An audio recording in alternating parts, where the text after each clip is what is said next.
I never thought of myself as the kind of person who scared easily. I grew up in a noisy part of Chicago, surrounded by honking horns, yelling neighbors, and the constant hum of the L train. By the time I turned 30, I told myself I had earned some quiet. So when I found a small place on the outskirts of a sleepy Midwestern town, old, affordable, tucked between tall pines, I didn't hesitate. I liked the house the moment I stepped inside. Sure, the floors creaked and the basement smelled like wet concrete, but the kitchen had a big window overlooking the backyard, and the office upstairs caught the morning sun just right. My realtor told me the house had sat empty for almost a year, but she didn't get into why. I didn't press. I was too busy convincing myself that this move meant a fresh start. New job, new town, new habits. I imagined quiet mornings and long evenings where the only sound was the wind moving across the yard. Winter arrived early that year, heavier than I was used to, but the isolation didn't bother me, not at first. I liked the crisp, cold mornings, the way the frost formed lace patterns on the windows, the eerie calm when snow blanketed the street. I liked the silence, but silence has a way of amplifying everything else. By the time December came around, I was settling into a routine.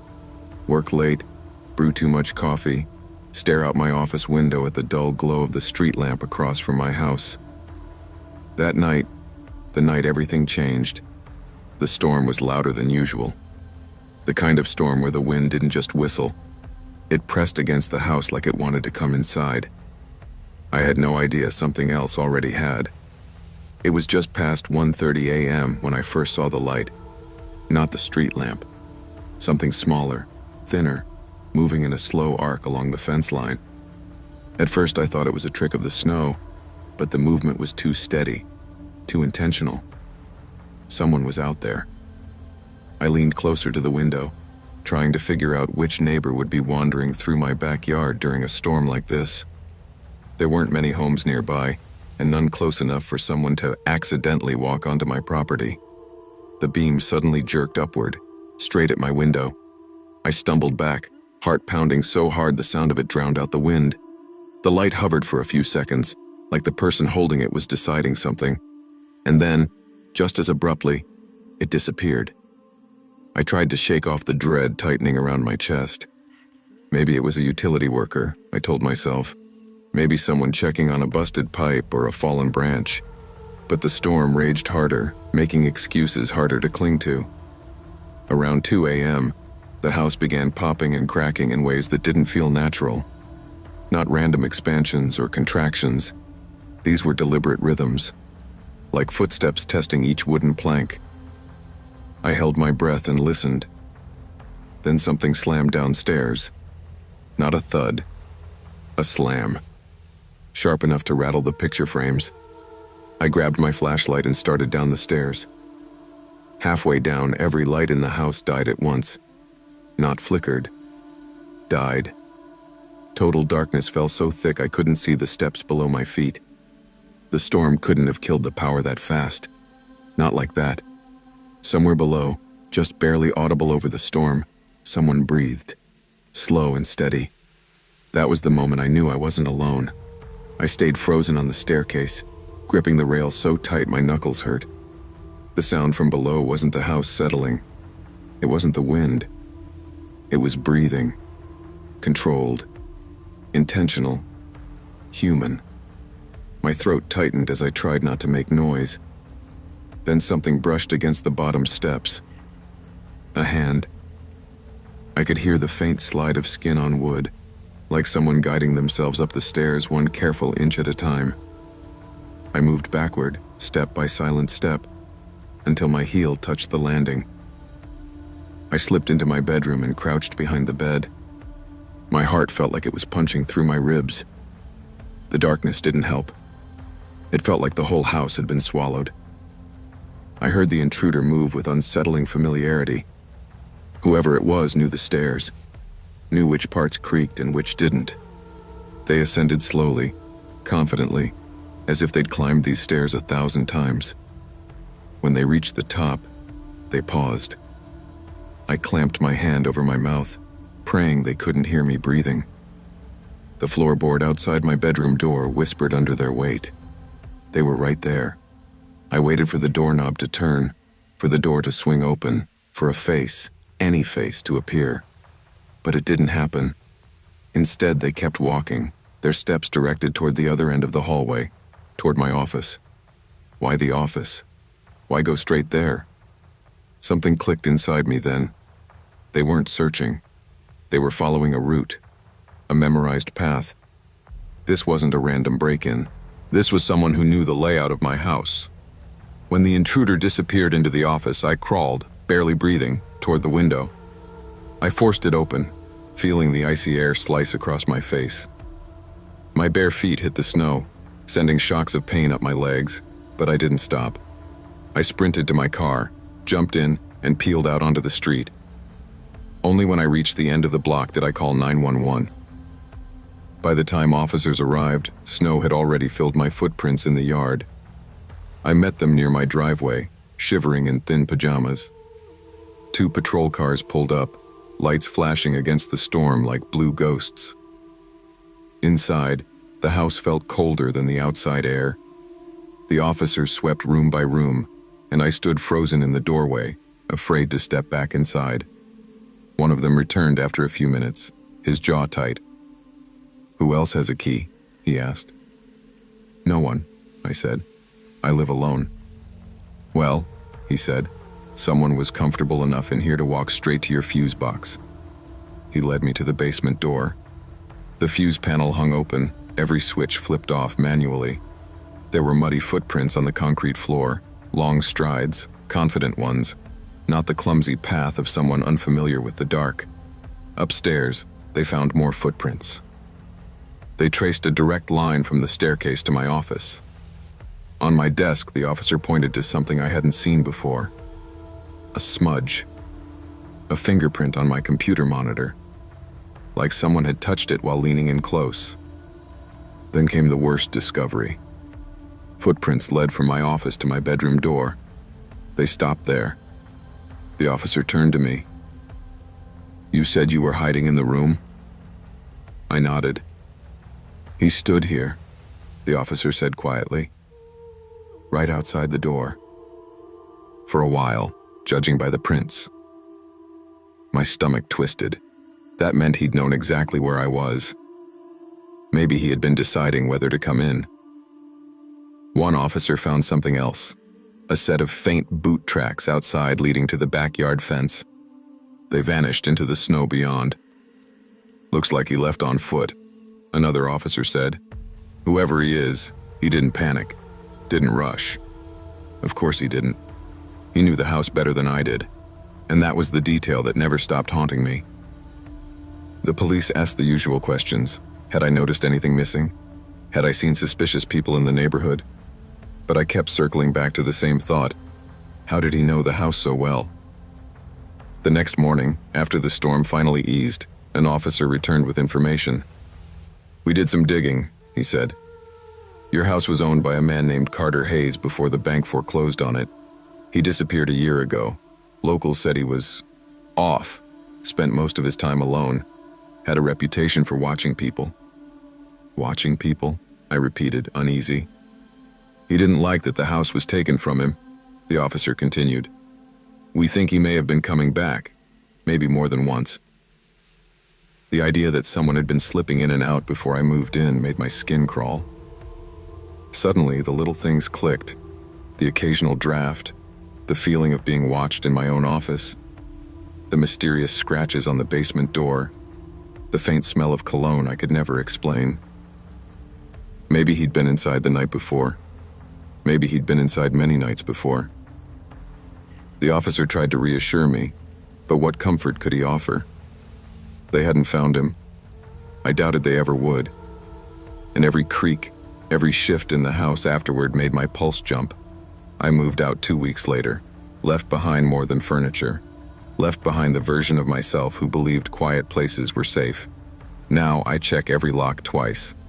I sleep with lights on, and every winter storm reminds me of the man who knew my home in the dark, and who walked its halls like he still owned it. I don't think he came to steal anything. I think he came to see who had taken his place.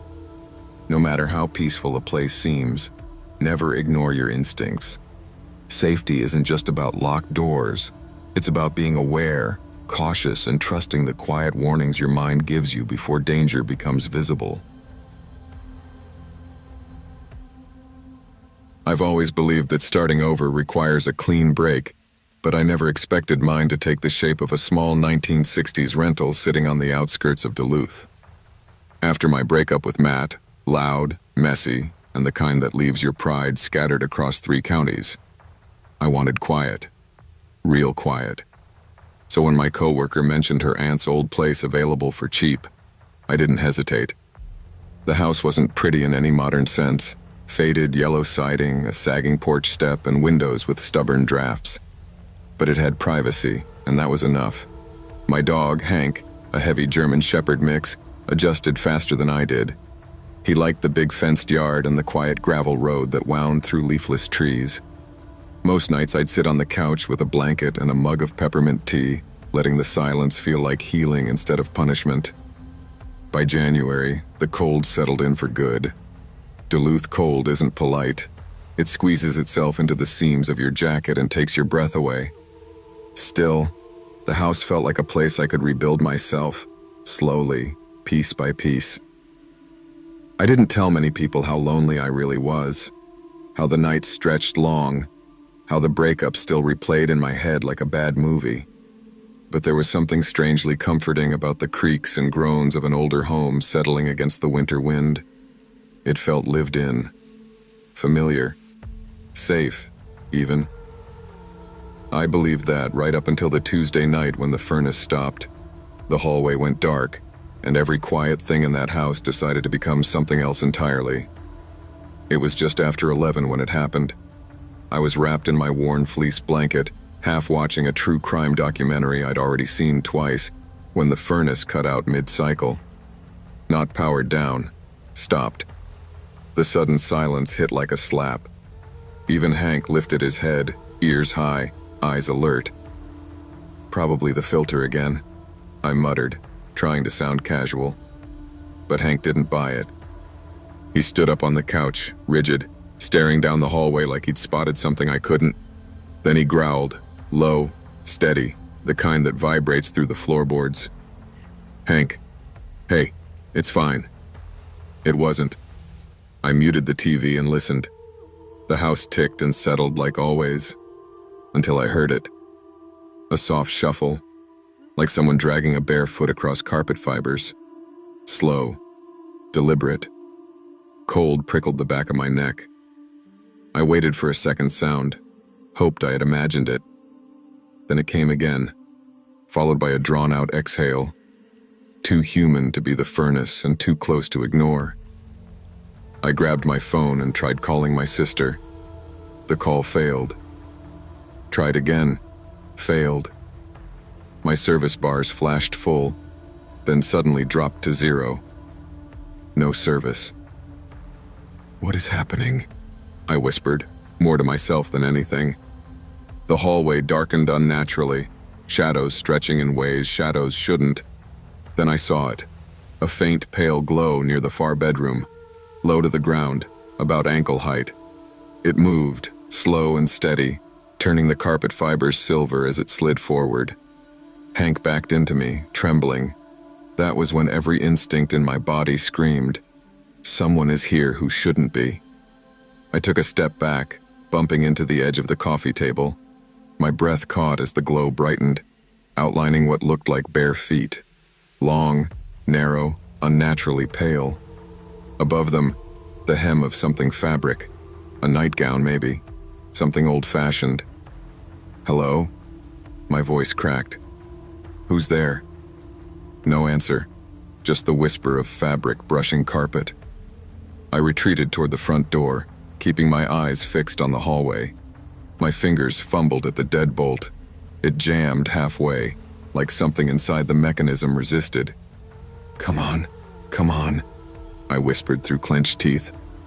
Then a whisper drifted toward me. Soft, tired, heartbreakingly close. "You're in my room." Every hair on my arms rose. I yanked the deadbolt again.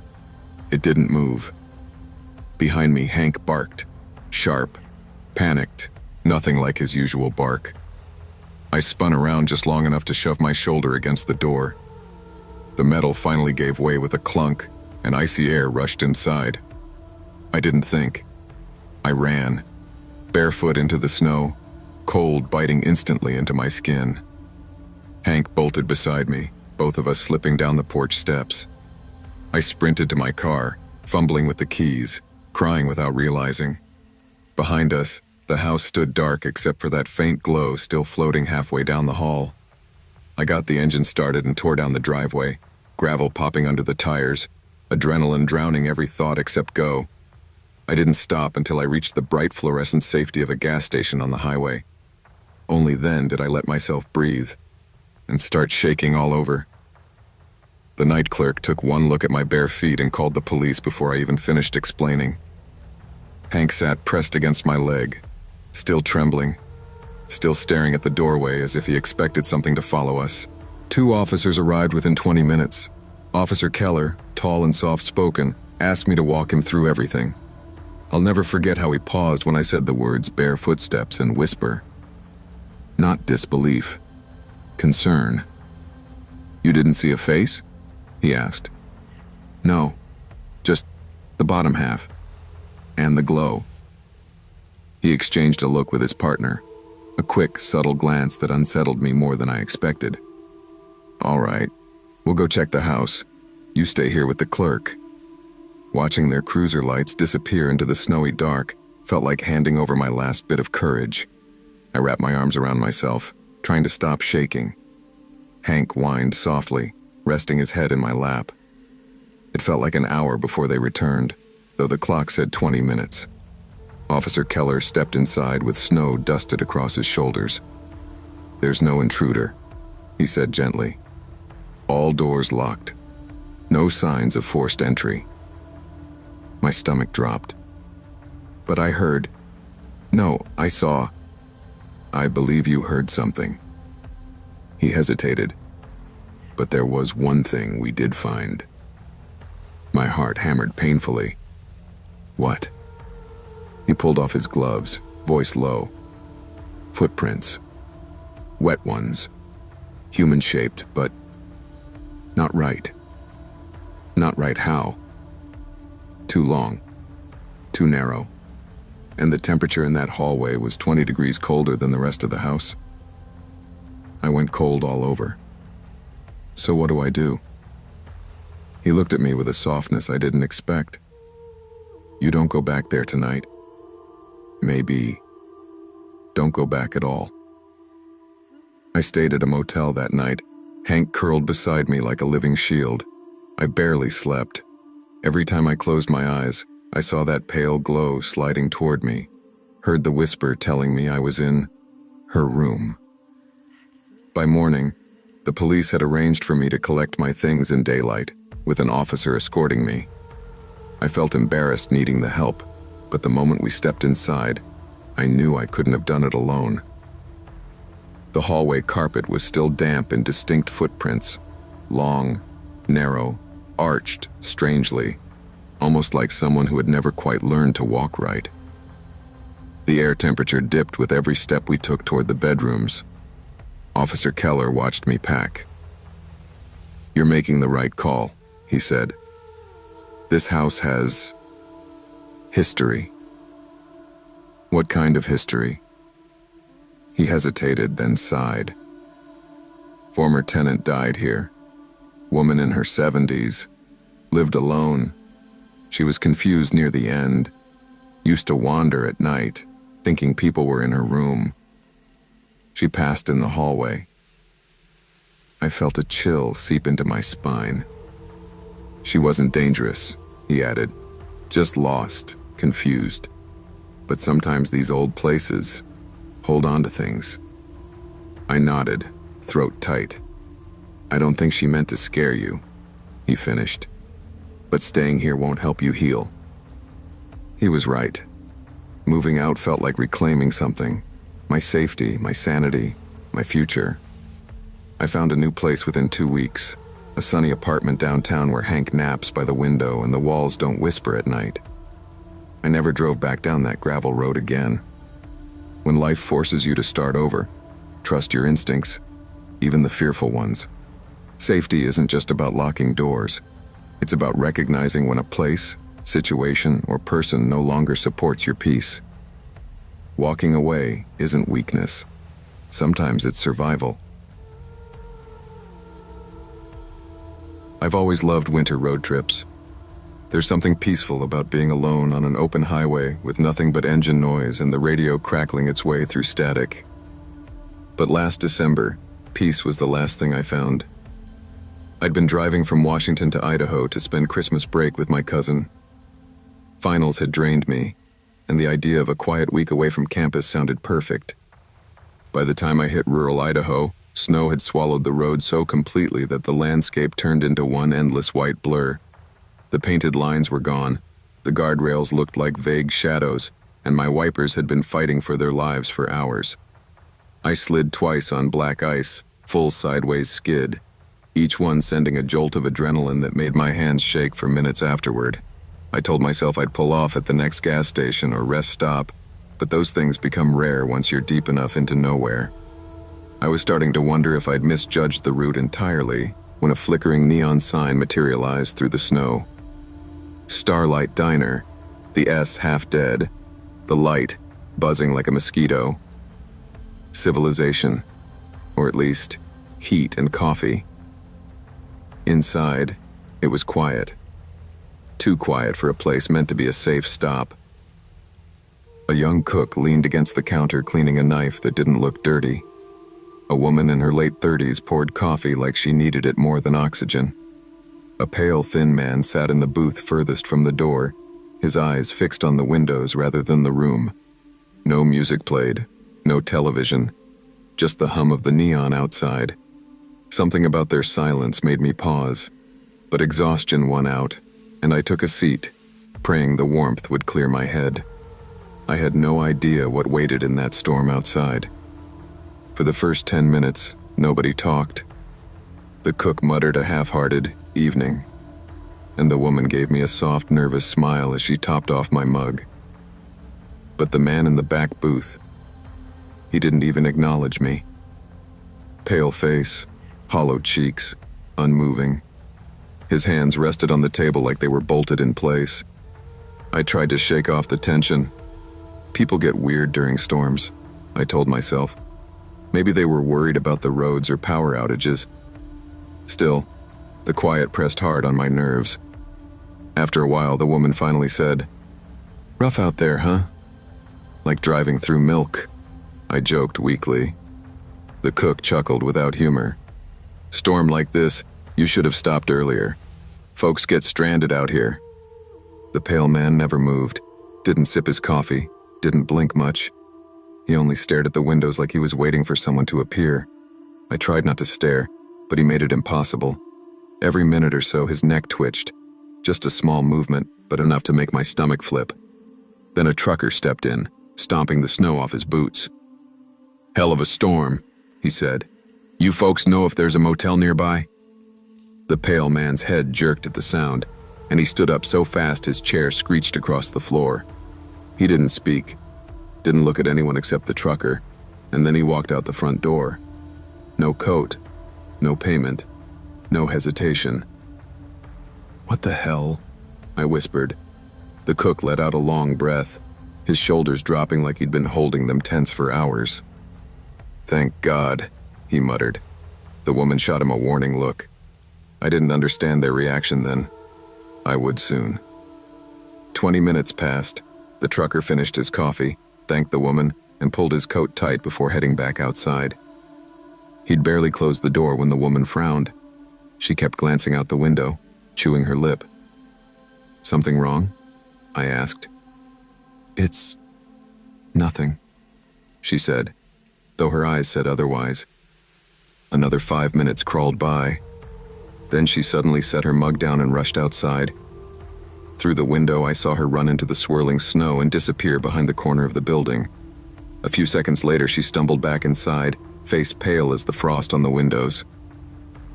"His truck," she whispered to the cook, "is still there. Both doors open. His footprints stop at the trees." A heavy silence fell. The cook swallowed, jaw clenching. Without a word, he walked to the back hall and quietly turned the deadbolt on the rear exit. The metallic clunk echoed through the diner. "Hey," I said, standing. "What's going on?" The cook didn't look at me. "Storm's bad. Don't want the wind blowing the door open." That was a lie. Even I could hear it. The woman wrapped her arms around herself, eyes darting toward the pitch-black windows.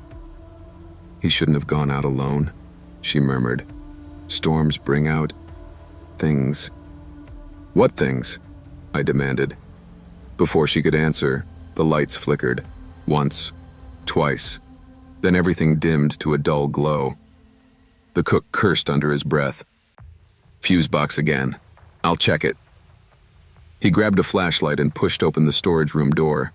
The beam disappeared inside, and he let the door swing shut behind him. The diner fell silent. 3 seconds later, pounding footsteps circled the building, heavy, erratic, fast, kicking up snow against every wall. The woman grabbed my arm. "Get away from the windows." She didn't need to tell me twice. A tall, thin silhouette drifted past the windows, head tilted, movements jerky and unnatural, as if its limbs didn't quite match the pace of its steps. The neon sign flickered behind it, outlining the shape in sickly purple light. The figure circled once, twice, slow enough to let us see it, slow enough to let us know it was choosing. The woman whispered, "It isn't the storm you have to worry about. Locals say he comes out when the roads shut down, follows travelers, watches for stranded ones." My pulse hammered so hard I felt it in my teeth. "What about the trucker?" I asked quietly. She didn't answer. Another circuit around the diner. Then a scraping sound along the metal siding, like fingernails dragging. When the storage room door suddenly swung open, I jumped back.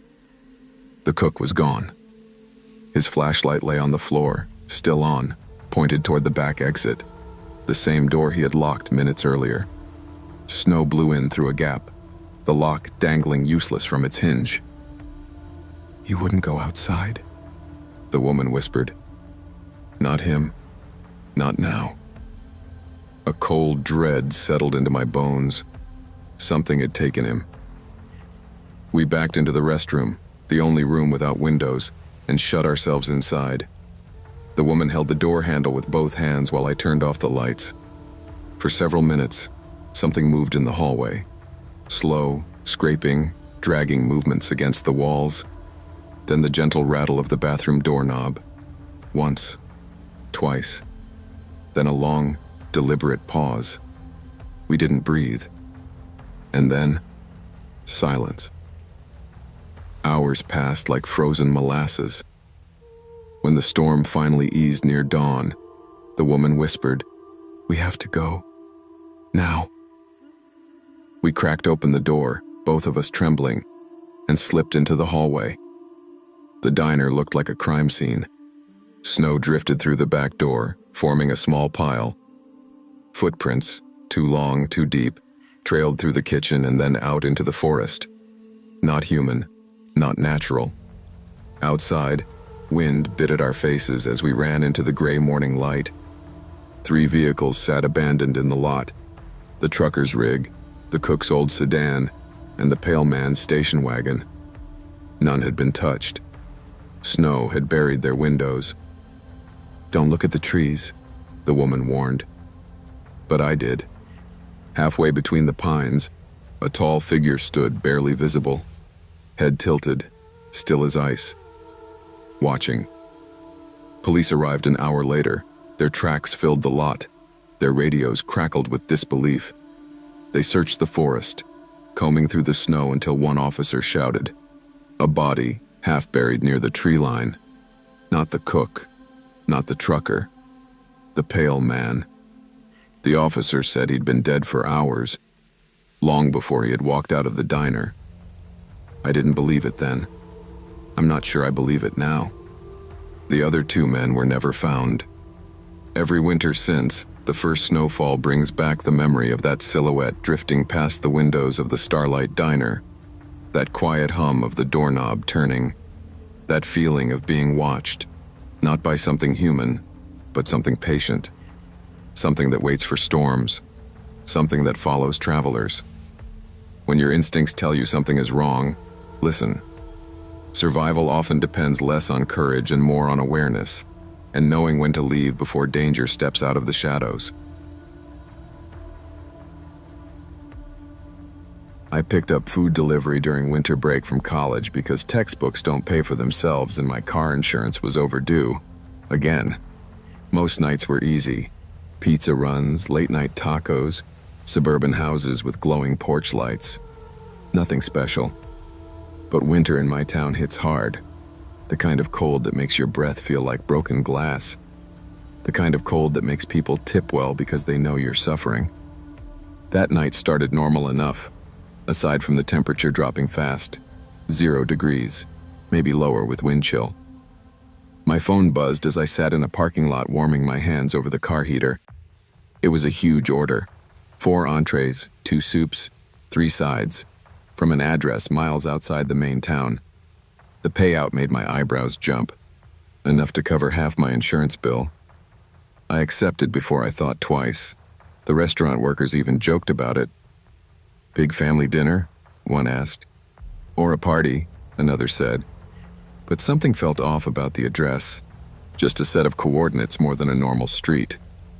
When I messaged the customer, he replied instantly, "Drive to the marked spot, you'll see the path." I brushed off the weirdness. Money is money. So I loaded the bags into my back seat and headed out. The drive took me through silent farmland, past fields frozen solid. The further I got, the darker it became. No houses, no barns, just forest swallowing both sides of the road.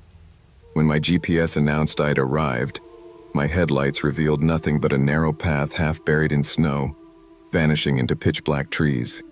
No driveway, no sign, not even a mailbox. I should have turned around right then, but I didn't.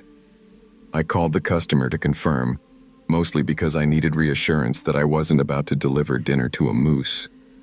He answered on the second ring. His voice was low, hoarse, and unsettlingly calm. "Yes, that's my driveway. Snow hides it every winter. Just walk in. House is close." "Close like 50 feet close?" I asked. A pause. "Just a short walk." Something in his tone made the hair on my neck stand straight. Still, the payout flashed in my mind like a neon sign. I grabbed the bags, pulled up my hood, and stepped into the woods. My phone flashlight carved out a thin, wavering tunnel through the dark. Every breath froze before it left my mouth. The world grew quieter with each step, as if the trees swallowed the sound. About 10 minutes in, I noticed prints in the snow ahead of me. Fresh ones. They weren't mine. The stride was long, too wide for a normal step. The tracks curved randomly, doubling back, circling trees. At one point they stopped completely, just vanished, then reappeared several feet away, angled toward me. That was when I heard a crunch behind me. I spun fast, light shaking in my hand. Nothing but trees. I convinced myself it was a falling branch or an animal. I kept walking faster now, gripping the food bags like they might protect me. But the path didn't reveal a house. No lights, no structure, not even a clearing. Just woods stretching endlessly. My chest tightened. The cold felt heavier. When my phone buzzed with a call failed notification, I realized I'd lost service. The trees closed in around me. Snow began drifting thicker. That was when I saw it, far ahead, a soft glow between the branches. A faint, wavering light like a lantern swaying in someone's hand. But the lantern didn't move like a hand would, and it was too tall. I tried calling the customer again out of instinct, hoping the signal might catch. The phone rang once, then cut off with a distorted crackle. The glow between the trees swayed gently, like someone breathing. I whispered to myself, "It's a porch light, just a porch light." But deep down I knew better. The light was wrong, too white, too steady, like reflection, not illumination. Then the glow blinked, not flickered. Blink, 2 points of light, 2 eyes. I didn't drop the food intentionally. My fingers simply went numb and the bags fell into the snow with a soft thud. I stepped back, barely breathing. The eyes tilted, following me. Then they rose, higher, stretching above human height. "Nope," I whispered. "Absolutely not." I turned and ran. Branches whipped against my jacket. Snow exploded beneath my feet. My phone beam jolted wildly, catching glimpses of tree trunks and drifting frost. Behind me, something moved, slow, heavy, dragging through deep snow. Not running, following. Every time I paused to catch my breath, the sound stopped too. The forest listened with me. At one point, the thing let out a low, crackling exhale, like cold wind passing through dry lungs. That pushed me into full panic. My visibility shrank to a tunnel of pixelated light from my half-frozen phone. My lungs burned. My legs felt like wet cement. The trees looked identical in every direction, and for a terrifying moment, I couldn't tell if I was going the right way. Then, faint but unmistakable, I saw the glow of my car headlights reflecting off the snow far through the trees. I ran harder, nearly slipping on a hidden stump, my pulse pounding so loud it drowned out everything else. But as I reached the edge of the woods, I saw something that froze me mid-stride. My passenger window was cracked open, and snow had been packed inside. My first thought wasn't fear, it was confusion. I always locked my car, even during quick drop-offs, especially in places like this. But the window sat open just enough for someone to reach inside. Snow covered the passenger seat like someone had pressed handfuls of it through the gap. I moved closer, heart thundering.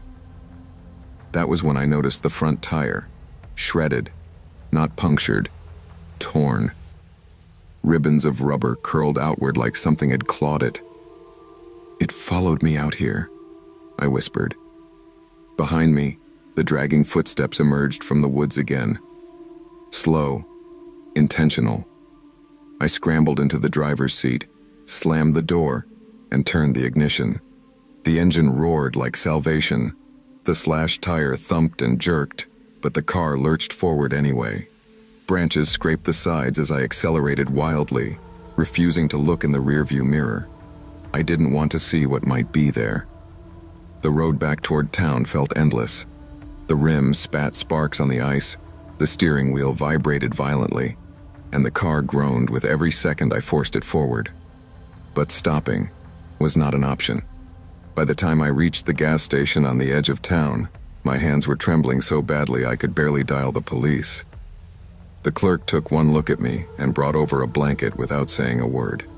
When the officer arrived, he listened politely, but his expression was the same one adults use when kids talk about monsters under the bed. "Probably an animal," he said. "Cougars roam that area." "Cougars don't slash tires," I snapped. "Maybe you hit something." "And opened my window from the inside?" I asked. He had no answer to that. But the part that haunted me most came later. 3 days after the incident, I looked up the address again, half out of curiosity, half out of morbid dread. There was nothing. No house listed, no property, not even an empty lot. The pin dropped onto a blank patch of forest not owned by anyone, as if someone had placed it manually, guiding me to a void in the middle of nowhere. I tried calling the customer's number again. "Number not in service." I checked my order history. The receipt still existed, but the customer name field was blank. Delivery apps glitch sometimes, but not like that. I considered telling my parents, but what would I say? That glowing eyes chased me through the woods. That something too tall to be human followed my footprints. That someone or something waited in the dark for a stranger to walk far enough in. I still drive past that area sometimes, but never at night. Never in winter. Even during the day, there's something wrong about those woods. A stillness, a silence that feels like held breath. And every winter, when the first snow falls and the world goes quiet, I see it again in my mind. Those two pale glimmers between the trees. Not lantern light, not a flashlight. Eyes, watching me, waiting for someone else to follow a pin into the cold. Trust your instincts. No amount of money is worth walking into a situation your gut is screaming against. Safety is priceless, and the woods, the dark, and the unknown don't care how much you're being paid.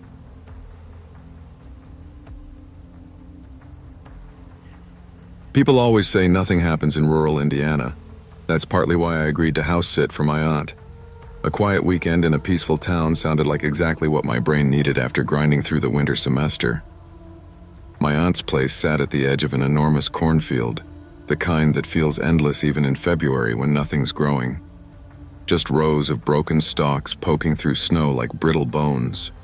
I'd spent a lot of my childhood around this area, visiting during summers. Back then, the isolation felt magical, like I'd stepped outside normal life. Now, at 24, it felt more like a test. Could I handle being alone with nothing but wind and space? My aunt left early Friday morning for a work trip to Denver, giving me her usual list. Water the plants, bring in the mail, watch the thermostat. The house itself was modern. Big windows, clean lines, the kind of place that looked brighter on the inside than out. I settled in with a throw blanket, a mug of cocoa, and a determination to enjoy the quiet. The cold front hit around midnight. I could hear the wind forcing itself through the ventilation ducts like it was trying to come inside. By 1 a.m, I finished my movie and stretched, thinking about heading to bed. I remember feeling grateful for the warmth, grateful for being somewhere safe. That feeling didn't last long. It changed the moment I walked into the kitchen, flipped on the light, and saw the sliding glass door. The kitchen light hummed to life, and that's when I froze.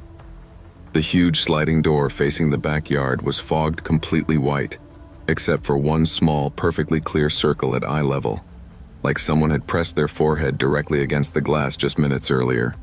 I didn't move at first. My brain refused to make sense of it. I stepped closer, slow and careful.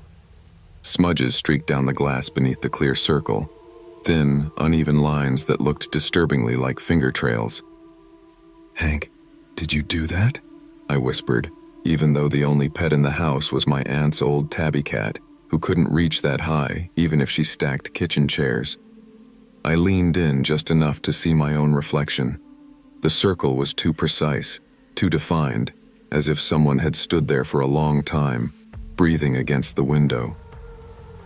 Then the outside motion sensor lights snapped on, bathing the yard in harsh white. I pressed my hand to my chest, trying to quiet my heartbeat long enough to see outside clearly. At first, nothing. Just snow swirling in the wind, the shed half buried behind a drift, the broken rows of corn stalks stretching into darkness. Then something shifted at the edge of the light. 2 figures. Tall, still, half hidden behind the shed, both staring in the direction of the house. I backed away so fast I hit the counter behind me. Okay. Call 911. My hands shook as I reached for my phone. The dispatcher's voice sounded far too calm when she told me officers were busy with storm-related accidents. "We'll send someone as soon as possible." I wasn't sure I had that long. I crouched behind the kitchen island, the cordless phone clutched to my chest like some kind of shield. The sliding door loomed ahead of me, the kitchen pitch dark except for the faint glow from the stovetop clock. I peeked out. One of the figures had moved. He stood at the edge of the patio now, maybe 10 yards away, tall and bundled in dark winter clothing. Hood up, hands at his sides. No flashlight, no phone, just watching. My breath fogged the air. "Please let the police get here soon. Please," I whispered, barely making a sound. The second figure remained by the shed, blocking the quickest path to the road. My stomach sank with the realization. They weren't just wandering. They were staging themselves. Then I heard it. A slow scraping sound from the front of the house, as if someone was dragging something across the siding. I crawled toward the hallway, my knees knocking against the hardwood floor. The entryway window was frosted over, but a shadow moved across it, tall, unmistakable.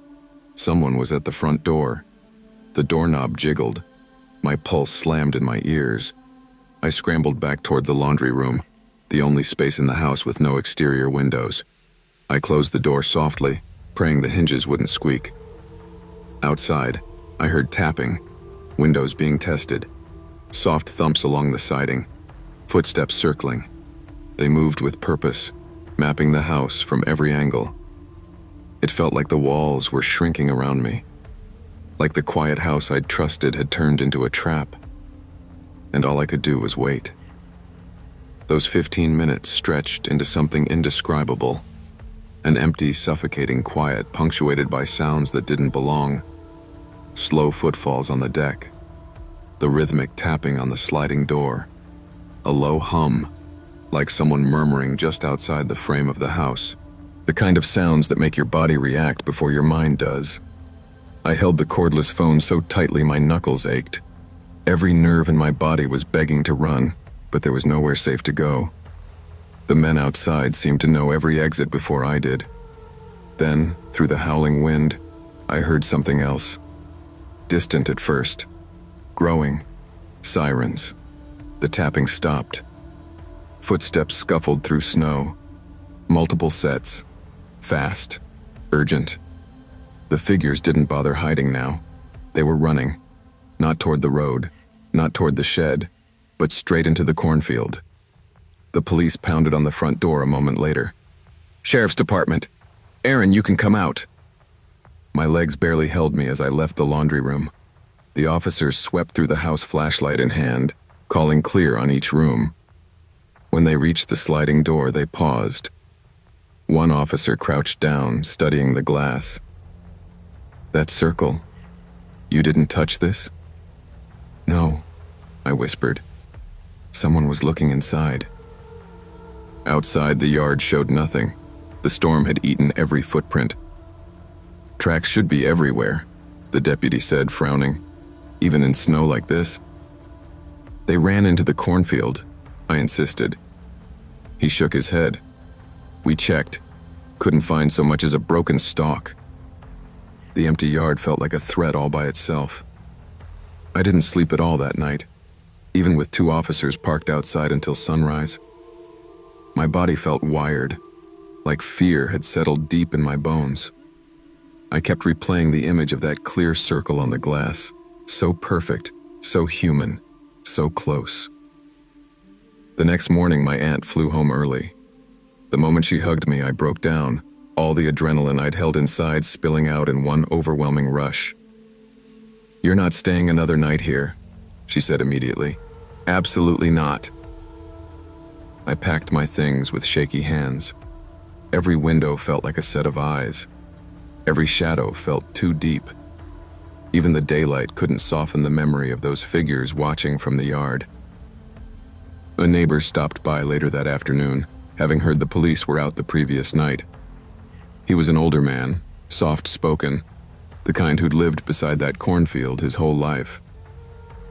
"You're not the first to see them," he said quietly. "Tall men, dark coats, out by the fields at night. Nobody knows who they are. They don't come close to most houses." He paused, eyes drifting to the sliding door. "But sometimes they do." My aunt stood protectively between us, one hand on my shoulder. "We're moving," she said. "This place is going on the market." I didn't argue. I didn't even look back when we drove away. Some places don't want you there. Some warnings you don't question. And I was never going to set foot in that house, or that field, again. I didn't move into the old Victorian to find myself. I moved in because I had nowhere else to go. After weeks of arguing with my family, shouting matches that drained the air from every room, I grabbed whatever fit into my car and drove until I couldn't anymore. That's how I ended up at the pale blue house on Linden Street, a 3-story Victorian that had been chopped into rental units by a landlord who looked permanently tired. It creaks a lot at night, he told me as he handed over the keys. Old bones. Don't let it freak you out. My new apartment sat on the top floor, tucked under slanted ceilings. The place smelled faintly of warm dust and lemon cleaner. I tried to feel grateful. I tried to breathe, but that first night, during a February storm that rattled the windows like someone knocking to be let in, the house felt less like a home and more like a large, restless animal. Creaks came from everywhere, floorboards, walls, even the radiator that clanged like a metal heartbeat. I told myself I could handle it. I needed to handle it. The vent near my bed, though, that was different. It started with faint clicking, like someone gently tapping a pencil on the metal. Then a soft, rhythmic puff of air, too steady to be random drafts. I pulled my blanket up and whispered, "Just settling sounds, just settling," but then something whispered back. A clear, breathy voice drifting through the vent. "I see you." I froze. The storm outside kept howling, but everything inside me went dead still. I waited for laughter or more voices, some other tenant messing around. Nothing. Then came the scratching. At first, I tried to rationalize it. Maybe a raccoon got into the ducts. Maybe the neighbor downstairs was messing with the vents. I pressed my ear close to the metal. Scratch, scratch, scratch, long and deliberate, traveling from one end of the vent to the other. It sounded like fingernails dragging slow trails through dust and rust. My skin prickled.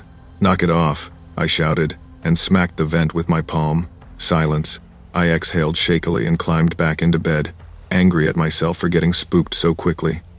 I stared at the ceiling, counting the seconds until sleep finally tugged me under. It couldn't have been more than an hour later when I woke to a noise that punched straight through my half-dreaming haze. Crawling. Something was inside the ventilation system, dragging itself through the narrow ductwork. The sound was awful. Knees scraping metal, elbows thudding, a slow, uneven shuffle like someone forcing themselves forward inch by inch. My digital clock glowed 2:14 a.m. I whispered, "No, no, no, no." The crawling stopped directly above my bed. A cold draft slid through the room even though the heat was off, lifting the hair on my arms. Then, with a soft metallic creak, the vent cover above me flexed. A hand slid through the grate. Small, pale, gray-tinted. Dust coated its impossibly thin fingers, each one bony and wrong, like the joints were reversed. The hand gripped the metal edges and began to pry, lifting the cover bit by bit with slow, patient effort. My scream caught in my throat. I stumbled out of bed and bolted into the living room, shaking so hard I almost dropped my phone as I dialed 911. 911. "What's your emergency?" My voice broke. "Someone's in my vents. Someone's in my apartment. Please, please send someone." The dispatcher asked for my address, my name, whether I could lock myself somewhere safe. I told her I was behind the couch. I didn't dare turn on the lights. The vent in my bedroom made a metallic bang, something heavy dropping onto the floor. Then came footsteps. Soft. Slow. Unhurried. Like the thing that had crawled through the ducts now walked upright. Each step was measured, almost curious. Brushing through the dust I hadn't noticed on the floor earlier. My apartment grew colder. The kind of cold that slipped through your ribs and stayed there. I clamped a hand over my mouth as the footsteps wandered toward the living room. They stopped inches from me, just on the other side of the couch. I could hear it breathing, not like a person. Too long, too wet, like it was trying to inhale the entire room at once. It sniffed, once, twice, searching. Then, from the front door, came pounding police, knocking hard enough to shake the walls. The footsteps vanished, not ran, not retreated, vanished. The cold faded with them, like the temperature itself, followed the thing wherever it went. "Ma'am, we're coming in." The door swung open, and 3 officers swept through the apartment with flashlights drawn. What they found made my blood run colder than anything I'd heard in the vents. The vent cover in my bedroom ripped partly off, dust coating the floor in thick trails, long scratches in the wood far too long for any person, but nothing alive in sight. I sat on the couch wrapped in a blanket while the police continued checking every inch of the place. My hands trembled so badly I could barely hold the warm mug of water they gave me. Officer Ramirez knelt in front of me. "You're safe now. There's no intruder here." I almost laughed. It came out more like a choke. There was something in my vents. It touched the grate. It dropped into my room. I heard it walking. He exchanged a look with his partner. They'd clearly seen the scratches and the dust trails. They just didn't know what to do with them. My landlord arrived 20 minutes later, rubbing sleep from his eyes. When he saw the torn vent, his whole face tightened, not with surprise, but with recognition. "Can we talk?" he asked quietly. I followed him into the hallway. The storm outside rattled the windows again. He sighed. "I should have told you more when you moved in. Nobody stays in that unit long." My stomach twisted. "Why?" "The original owner," he said, lowering his voice, "was found dead in the ducts in the 1970 seconds. A mental health crisis. He crawled in during a breakdown and got stuck. They didn't find him for days." I felt bile rise in my throat. "Ever since," he continued, "tenants claim they hear movement in the vents, whispers at night. Some say they wake up to see the grate bent or fingernail marks around the screws. I never believed any of it." He glanced toward my bedroom. "Until now." I stared at him, stunned. "You rented it to me anyway?" He swallowed. "People need places to stay. And it never gets violent. Just restless." A cold shiver ran down my spine. Restless felt like the wrong word entirely. An officer stayed with me while I packed. I didn't argue, didn't hesitate. I just threw everything I owned into 2 garbage bags and a duffel. The apartment felt wrong now, like the air itself was holding its breath. When I stepped into the bedroom one last time, the vent hung half open, dust still drifting from the opening. A faint track, almost like a handprint, smudged the wall beneath it. I didn't look closer. The officer followed me out, closing the door behind us. My landlord stood in the hallway, wringing his hands. "I'm sorry," he said softly. I nodded because I didn't trust my voice. I didn't trust anything about that house. Outside, the storm had eased, but the wind still rushed through the trees like whispering voices. I climbed into my car, gripping the steering wheel until my knuckles went white. As I pulled away, I glanced back at the top floor window. For a split second, I thought I saw movement behind the blinds, a shifting shadow, something small slipping back into the vent. My chest tightened. I didn't look again. The landlord later emailed me, saying he planned to leave the apartment vacant indefinitely. "Some places aren't meant to be lived in," he wrote. He was right. Some places keep their dead too close. And some things never stop crawling. When your instincts warn you, listen. Fear is not a flaw, it's a survival tool. Protect yourself, speak up, and walk away from places or people that make you feel unsafe. You never owe your safety to silence.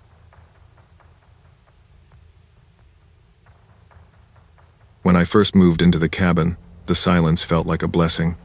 After years of city noise, sirens, shouting neighbors, garbage trucks at dawn, I thought isolation would be the cure for my burned-out brain. The rental listing had called it a peaceful forest retreat. That was true, I guess, depending on your definition of peaceful. The nearest grocery store was 30 minutes away. My closest neighbor lived down a dirt road so overgrown I wasn't sure anyone actually lived there. Still, the place had charm. An old wood stove, pine walls that smelled like sap, and a deck that creaked under the weight of snow. My new remote job let me work from anywhere, and I wanted to believe this was my fresh start. The first 2 nights were fine, cold, quiet, uneventful. I read books by lantern light when the power flickered, listened to the forest breathing through the pines, tried to convince myself that the loneliness was good for me. Everything changed on night 3. Around 1 a.m., I was on the couch, halfway through a mystery novel, when I heard footsteps outside. Heavy, deliberate, crunching across the frosted needles. People don't walk out here at night. Animals do. And animals, especially bears, don't care about personal space. I turned off the lamp, sat completely still, and let my eyes adjust. That's when I saw a silhouette rise behind the kitchen window. A person tall, impossibly thin. I froze, book slipping from my hand. Then the head tilted. Too far. So far it looked broken. And I understood immediately. This was not a person. The silhouette didn't move at first. It just stood there, pressed against the moonless dark beyond the window. My cabin lights were off, so I knew whoever or whatever was out there shouldn't have been able to see me clearly. But it tapped anyway. A crisp, deliberate tap. Tap. I swallowed hard, reaching for my phone. The screen lit up, but the keypad froze. Every time I tried to dial 911, the phone glitched, white lines streaking across the display like static. It had never done that before. I forced myself to look at the window again. A thin cloud drifted past the stars, letting a faint trace of light spill through the trees. For one awful second, the shape outside became clear. A man, or something shaped like one. Its arms bent backward at the elbows, hanging at angles that made my stomach lurch. Its legs bowed in directions no joints should allow. But the worst part, the part that made my throat close, was its face. The thing stood with its back to the glass, yet its face, twisted around, rotated too far, stared directly at me with a wide, unnatural smile. The teeth were sharp, uneven, like they'd been filed by hand. My breath hitched. The smile widened. Then the thing began to move, not walking forward, but sliding sideways in these jerky, unnatural motions, like its limbs were being operated by broken puppet strings. It disappeared from the kitchen window. A second later, it appeared at the living room window, then the bedroom, then the sliding door. Too fast, too silent, too wrong. I slammed the curtains shut and backed away, my heart hammering so hard the whole cabin seemed to pulse with it. I needed somewhere to hide. I ducked into the pantry, the only room without a window, and shut the door quietly, trying not to breathe too loudly. The space was small, boxed in by shelves and cool, dusty air. My phone still refused to work, flickering like a dying firefly.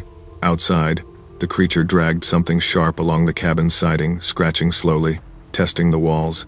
I squeezed my eyes shut, praying it would lose interest. But the sound didn't fade. Then everything went quiet. At first, I thought maybe it had left. That maybe, against all odds, the thing had lost track of me. Then the attic creaked. Not the soft settling of wood. No, this was weight. Slow, uneven weight pressing into the beams above my head. My breath froze in my lungs. It was inside. I heard its steps, bones cracking, joints popping with each movement as it dragged itself across the attic floor. The creature moved like it had too many limbs, and none of them worked right. Something scraped against the pantry ceiling, then silence again. I counted the seconds in my head. 1, 2, 3. Footsteps landed outside the pantry. Close. Too close. A shadow passed under the door, long and distorted, legs bending backward like a deer that had been turned inside out. The creature sniffed loudly, dragging air through those jagged teeth. I clamped my hand over my mouth, terrified even a single breath would give me away. The scratching started at the bottom of the door, tracing the wood grain. Slow, curious, patient. Then suddenly, nothing. The air went still. The cabin went silent. I didn't move. Not until morning light seeped through the cracks in the curtains. The moment I stepped out of the pantry, I felt like I'd aged years. I kept expecting to see the creature standing in the corner of the room, joints twisted, head rotated too far, but the cabin looked empty. Wrong, but empty. Sunrise filtered through the curtains in pale, forgiving stripes. I moved slowly, checking each room. What I found made my stomach churn. Deep gouges along the window frames, far deeper than any person could have made without tools. Scratches cut across the siding outside, long and looping as though the creature had dragged its fingers lazily along the walls. The attic ladder was slightly lowered. I hadn't touched it, ever. I grabbed my keys, my wallet, and nothing else. My hands shook so badly I dropped my coat twice before finally getting out the front door. The cabin stood behind me like a hollow shell, wounded and watching. I drove straight to the ranger station the moment I hit the main road. A ranger named Sullivan listened without interrupting.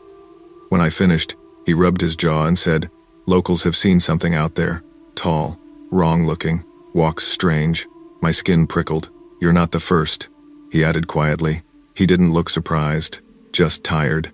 He told me some people called it the backward man, a thing that moved like it was trying to imitate humans but didn't understand how. "Folks who see him never stay long," Sullivan said, "and they always leave something behind." "What do you mean?" I asked. He looked at me seriously. "You left more than your belongings in that cabin. You left your attention. He won't get that again." I didn't go back. I left Oregon that same afternoon, driving until the trees thinned and the world felt normal again. I didn't look in the rearview mirror. I didn't stop to breathe. I didn't stop for gas until my car nearly stalled. Every time I blinked, I pictured that smile too wide, too sharp, too wrong, and the way it circled my cabin like it already knew the layout, as if it had been waiting for someone to move in, waiting for me. The police later contacted me, confirming what they found at the cabin: gouges in the ceiling beams, scratches near every entry point, shredded curtain rods, no footprints, no signs of forced entry, nothing to suggest a human intruder. I didn't need their confirmation. I knew what I saw. I moved into an apartment in the city, surrounded by people, noise, lights, things that feel human. But some nights, around 1 a.m., when the world outside gets quiet, I swear I hear faint tapping from the fire escape. Once, twice. Like something is reminding me it remembers. I keep the curtains closed. I keep my lights bright.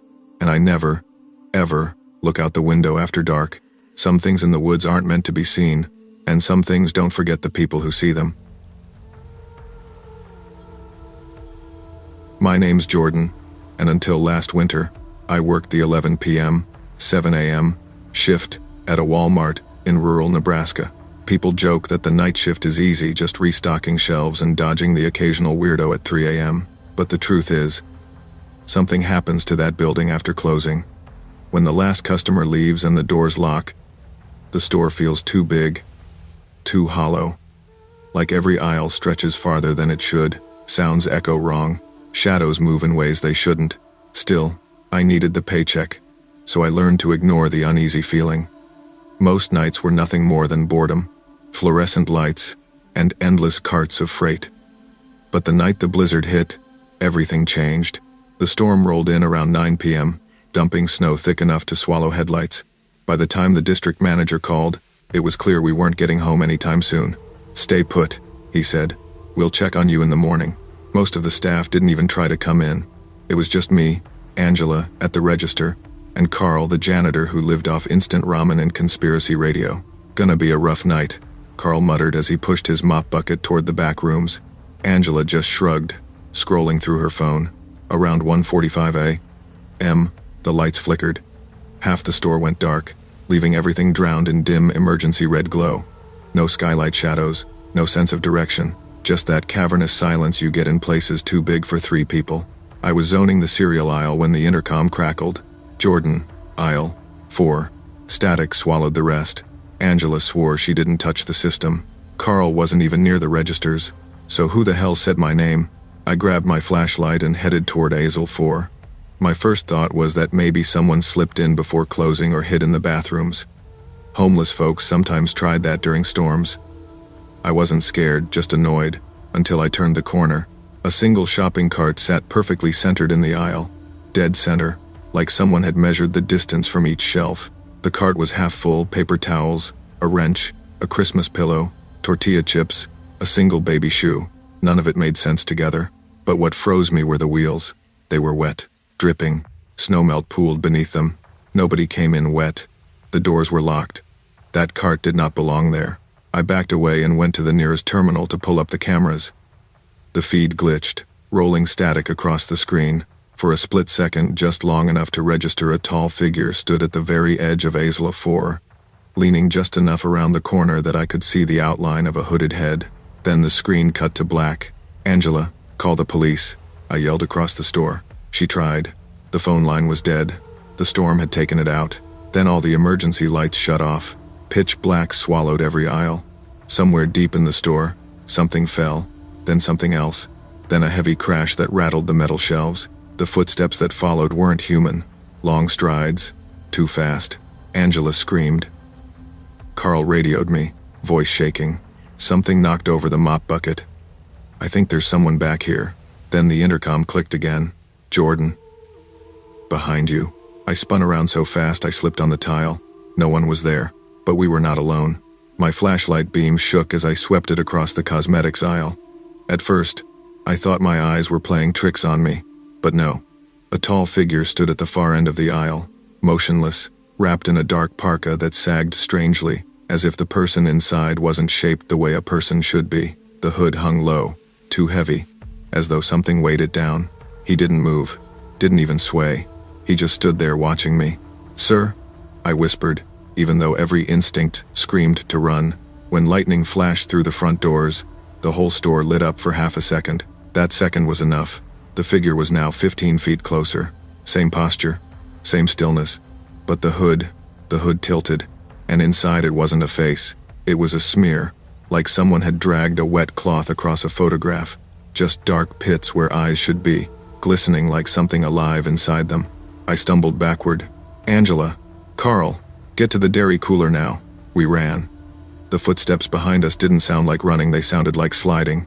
Fast, smooth, wrong. The dairy cooler door slammed shut just as something slammed into it from the other side. Steel bent inward with each hit. Angela cried, knees pulled to her chest. Carl whispered prayers between panicked breaths. The pounding grew harder, then slower, then stopped altogether. We held our breath. Minutes passed. Silence. I didn't trust it. None of us did. We waited in the suffocating cold, listening for anything beyond the humming cooler fans. Nothing. Not until dawn. At exactly 7:02 a.m., the managers unlocked the front doors from outside, their voices muffled through the store speakers. Overnight crew. Anyone here? We burst out of the cooler, shaking so badly the manager thought we were having some kind of breakdown. Angela clung to me. Carl kept glancing over his shoulder like something might still be lurking behind the pallets. "You three look like hell," the assistant manager said. Then she saw the store. Aisles knocked over, shelves bent, products scattered across the floor like something had torn through the place in a frenzy. Deep gouges in the tile, straight lines, curved lines, sharp arcs that looked almost deliberate. Wet footprints, bare feet, long, narrow prints, led from frozen foods to toys, then into the wall. Not beside the wall, into it, as if the person stepped through solid structure. Who else was here? The store manager demanded. No one, I said. Just us. He didn't believe us. Not until we checked the cameras. Almost every file was corrupted, static, black screens, distorted frames, all except one, a still image. Me standing in aisle 4, and behind me, inches away, the hooded figure, blurred face, dark pits for eyes, head tilted at an impossible angle. Managers stared at the screen in dead silence. Finally, one whispered, "What is that?" I didn't have an answer. All I knew was that thing had been close enough to touch me. I quit on the spot. So did Angela. Carl never returned either. I expected nightmares after what happened, but what I got was worse. Every time I pass that Walmart, whether in daylight or dusk, the automatic doors slide open even when no one is near them. Managers say it's a glitch. Just the sensors misfiring, they claim. But I've seen those doors open before. At 4 a.m., for the hooded man with the blurred face. I moved 3 towns over. I started a new job. I try not to think about that night. But sometimes, when winter storms roll through and the sky turns the same dead gray as that morning, I swear I hear the intercom crackle in my memory. Jordan, aisle 4. I tell myself it's just trauma, just my mind replaying the worst shift of my life. But deep down, I know better. Things happened in that store that defy explanation. Those footprints weren't human. That face, if you can call it a face, wasn't human. And something about the way it moved, sliding, appearing closer each time the lights flickered. No living body moves like that. Some nights, when the wind is loud enough to drown the world out, I hear tapping on my apartment window. Soft at first. Tap. Pause. Tap. Like someone reminding me they remember. Like someone waiting to be invited in. I keep the blinds shut. I don't look outside after midnight. And I don't walk down retail aisles alone. Ever again. When your instincts scream that something is wrong, listen. Fear exists for a reason, and ignoring it can put you closer to danger than you ever imagined. Never dismiss your intuition. It might be the only thing standing between you and something you were never meant to see. I wasn't supposed to take the late bus. I had left work early, grabbed dinner on the way out, and planned to walk home before the storm rolled in. But the sky cracked open sooner than the forecast predicted, and within minutes the sidewalks flooded. I wasn't in the mood to swim 3 miles home, so I ducked under the cracked plastic bus shelter and waited. That's when I noticed him. A man sat alone on the bench, lean, soaked, wearing a jacket at least 2 sizes too big, the sleeves hanging past his fingers. He didn't check the bus schedule or look at the road. He stared at me, blinking in slow, stiff motions like each blink was something he had to remind himself to do. I tried not to make eye contact, but it's hard to ignore someone staring straight at you. When the bus finally arrived, the headlights cutting through the rain like knives, I hurried on. He didn't move, didn't make an attempt to board. He just mouthed something as I passed him. No sound, just lips forming deliberate shapes. I thought he said, I'll be there soon. Weird. Sure, but bus stops attract weird. The ride home was uneventful. My clothes dripped everywhere, my shoes squelched, and the heater barely worked. When I finally reached my apartment, I microwaved a cup of noodles, watched a few stupid videos, and fell asleep on the couch with the TV still glowing. At 3:17 a.m., I woke up, not from a nightmare, from tapping, slow, steady, not on the door, on the living room window. At first, I assumed the storm had rattled a branch loose and the wind was pushing it against the glass. I sat there for a moment, heart drumming, listening. The tapping wasn't random. It had rhythm. 3 taps, pause, 3 taps again. I stood up, wiped the fog from the window, and pulled the curtain back. A wet handprint dragged down the outside of the glass, long, pale fingers, smearing through the condensation. I stumbled backward so fast I knocked over the lamp. "What the hell?" I whispered, grabbing my phone. Right then, the power cut out. My apartment and the entire neighborhood collapsed into darkness. Lightning flashed and briefly lit up the street. In that split-second burst of white light, I saw him, the bus stop man, standing on the sidewalk in front of my house, facing me, head tilted far too much to one side, like his neck had softened. His arms hung stiff and loose at the same time, a wrongness I can't describe without feeling sick. Lightning flashed again. He was at the edge of my yard. Another flash. He stood at the porch railing. He didn't step. He didn't walk. He just appeared closer each time light hit the world. Then came the tapping again. But this time, it came from inside my house. I froze. The sound was unmistakable. 3 taps, slow and deliberate, on the hallway wall. I backed into the bathroom and locked the door. The knob jiggled immediately, twisting with enough force to warp the metal. Then a voice, low and watery, seeped through the door. "You shouldn't have looked at me." My hands shook so violently I almost dropped my phone. I texted my friend, "Someone's in my house. Call 911, please."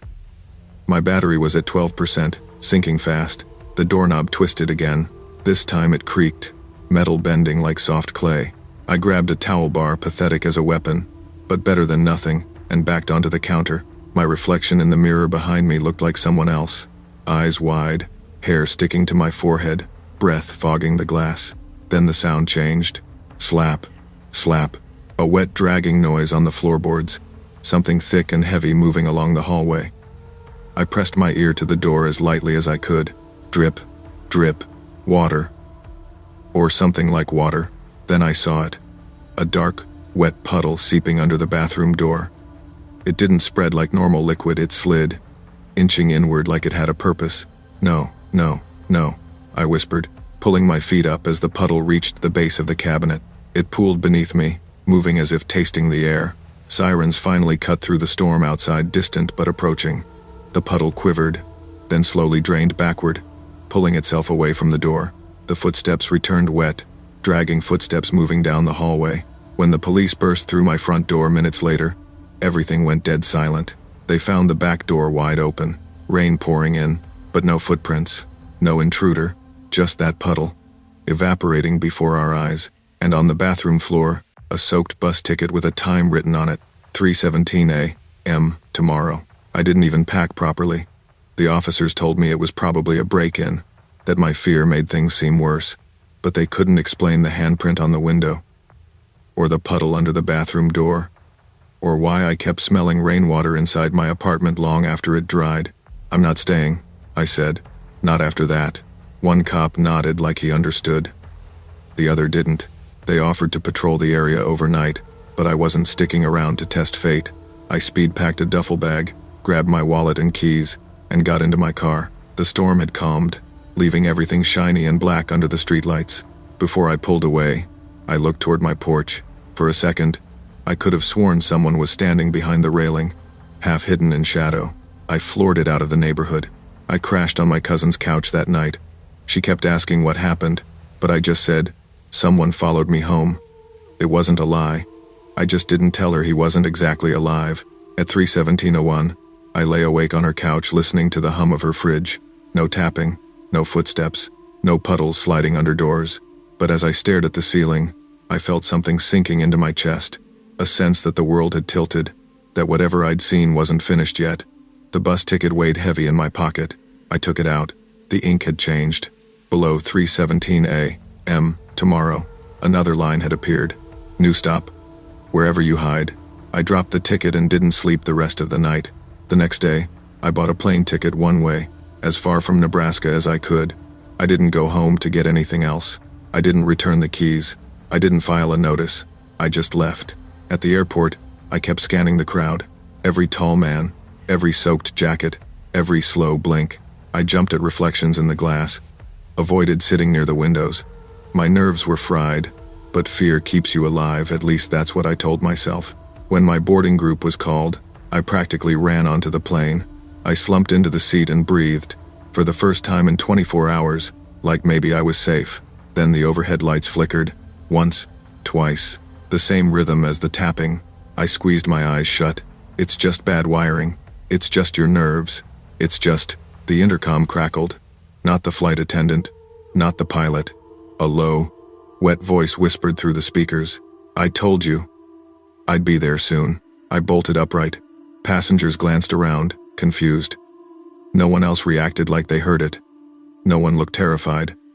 No one saw what I saw, a drip of water sliding down the inside of the cabin wall. I pressed the call button and whispered to the attendant, I need off this plane. Please, please let me off.